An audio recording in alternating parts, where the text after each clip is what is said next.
Disyembre 6, 2025, Sabado han siyahan nga simana han Adviento.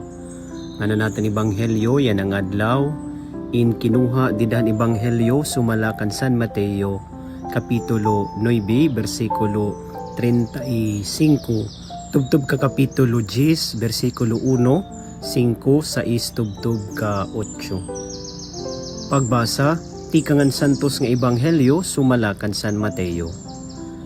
Ginduaw ni Jesus ang nga tanan nga kabungtuhan ngan kabaryuhan. Nagtutduhiya didtuhan ira mga sinagoga. Nagwalihan maupay nga sumat han ginhadian nga gintambal niya ang mga tawo han nga tanan nga mga sakit.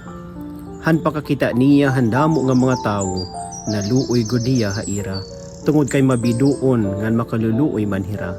Suga din mga karnero nga waray magmarangno. Sanglit ginsiring niya aniya mga tinunan. Damo in aranihon kundi guti ayla in mga mag-arani.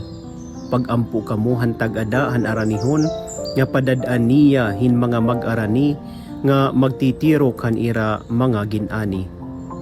Gintirok ni Jesus aniya mga 12 nga mga tinunan. Ngan gintagan hira hin gahum. Hin pagpaiwas han magraot nga mga espiritu ngan pagtambal han nga tanan nga sakit. Ginsugo ni Jesus ini nga 12 upod ini nga mga tugon. Kadtuan ninyo ang nagkakawawara nga mga karnero han katawhan ng Israel. Lakat kamo ngan ipasangyaw nga harani na ang ginhadian han langit.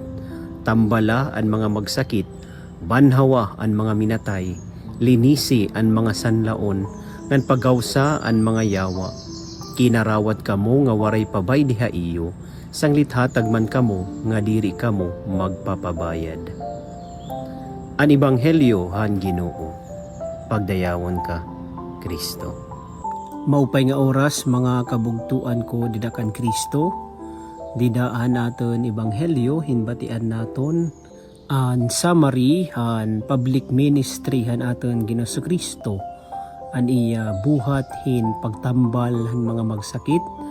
Aniya pagpagawasan magraot nga espiritu tikang han mga sinasangkayan ngan han iya pagpasamwak han maupay nga sumat nga didahini nga aton ebanghelyo na ginpapahinumdum kita nga iton aton Ginoo Kristo hiya iton aton maupay nga magmarangno nga ini nga aton maupay nga magmarangno may da kasing-kasing nga naabat hin pagkaluoy para hiton nga tanan.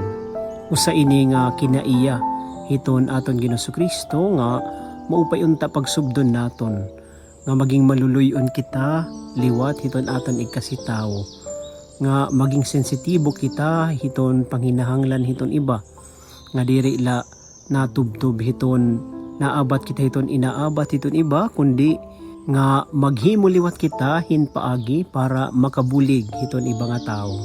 Ikaduha, ginpapahinumdum kita hiton aton Ginoo Kristo nga guti ayla iton mga mag-arani pero damo iton aranihon. Karagsigon hini nga kita diri la unta kita maging passive kundi maging active kita. Maging aktibo kita, bumulig kita hiton pagpasamwak hiton maupay nga sumat nga tanan nga katawhan. Ini nga misyon hiton aton Ginoo Kristo nga ginhatag hiton singbahan indiri ila para hiton mga kapadian o kamadrihan ini para hiton nga tanan nga binunyagan. Kay mga kabugtuan may mga tawo nga nakakahimang raw or nakakaistorya niyo nga mga layko nga diri nakakaistorya hiton mga padi o may mga lugar nga nakakadto niyo nga diri nakakadto hiton mga padi or mga madre. Sanglit, bulig kita hiningatanan nga misyon nga kung nagbuburublig kita mapapadagmit nga mapapadali iton pagpasamwak iton maupay nga sumat nga nito ni katulo hinumduman naton nga hi Kristo naghatag ha aton nga tanan hinggahom itaton mga talento itaton mga kakusgan gamiton naton hiton pagpasamwak hiton ebanghelyo. Ipaangbit naton itaten mga nakakarawat nga bendisyon ngadto hiton ibang nga tao. Siring pa, be a blessing to others. Mga kabugtuan niya ng adlaw, pangaroon naton hiton Dios nga tagan kita niyahin maluluyon nga kasing-kasing nga andam bumulig hiton ibang nga tao. Labi na gudman iton mga nagkikinahanglan ngan magkamaydaon ta naton kadasig nga diri kita mahubya hiton pag-ukoy hiton aton pagtuo ngan maging mahinatagon unta kita hiton ibang nga tao. Mahibaro kita pagpaangbit hiton aton mga talento hitaton kusog panahon o kakayanan o hiyagi para hiton mga nagkikinahanglan. Amen.